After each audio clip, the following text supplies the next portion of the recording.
Didier Deschamps qui ne veut plus entendre parler de Kylian Mbappé, le Barça qui lâche ses vérités sur les dossiers Haaland et Gyökeres et un arbitre qui fait scandale en Angleterre. Abonne-toi, le journal du foot, ça commence maintenant.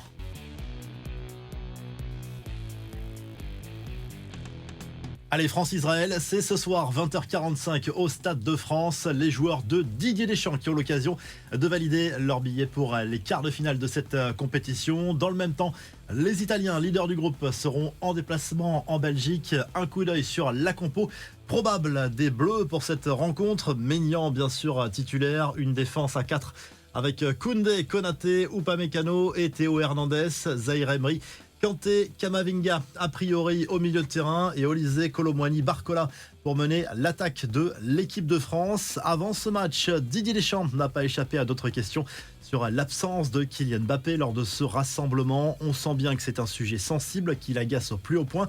Laissez-le tranquille, réponse courte et sèche du sélectionneur tricolore qui veut se concentrer sur les joueurs présents et l'objectif de terminer premier du groupe dans cette Ligue des Nations. On a vu aussi N'Golo Kanté tout sourire en conférence de presse.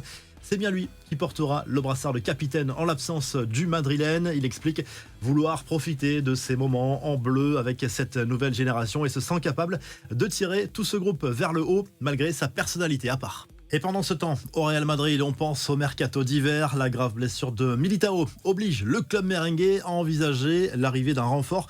En plus du défenseur de Leverkusen, Jonathan Tah, et du français de Leipzig, Castello Luqueba, les Madrilènes pensent à Aymeric Laporte, une piste plus crédible pour le mercato d'hiver. En tout cas, le défenseur d'Al Nasser a fortement ouvert la porte. Il souhaite revenir en Europe et se rapprocher de sa famille.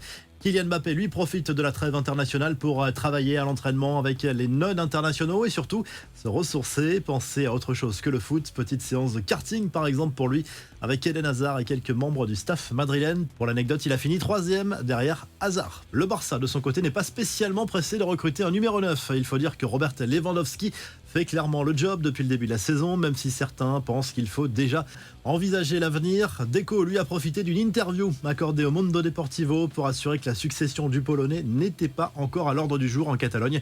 Coup de froid sur l'intérêt pour Erling Haaland, qui n'exclut pas de partir de City en fin de saison. Mauvais signal aussi pour Victor Gyökeres, le buteur du Sporting, qui claque but sur but. Encore un coup dur pour Ansu Fati, dont la carrière vole petit à petit en éclats. L'attaquant blaugrana s'est blessé cette fois au biceps fémoral et sera absent 4 semaines minimum. Le sort s'acharne sur le jeune international espagnol. Ansu Fati, c'est plus de 150 matchs manqués en club depuis la saison 2020-2021. Il avait été élu Golden Boy, on s'en souvient, en 2019.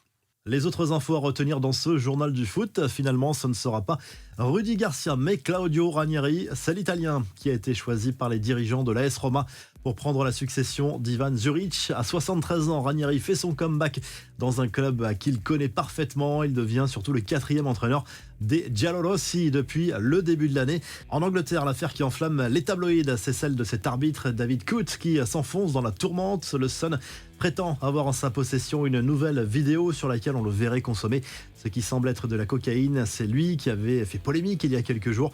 Dans une vidéo sur les réseaux, on le voyait proférer des insultes à l'encontre du club de Liverpool et de son ancien entraîneur Jürgen Klopp. On se quitte en vidéo avec ce gardien amateur qui a peut-être signé l'un des arrêts de l'année malgré l'acharnement du filet. Abonne-toi, le journal du foot revient très vite.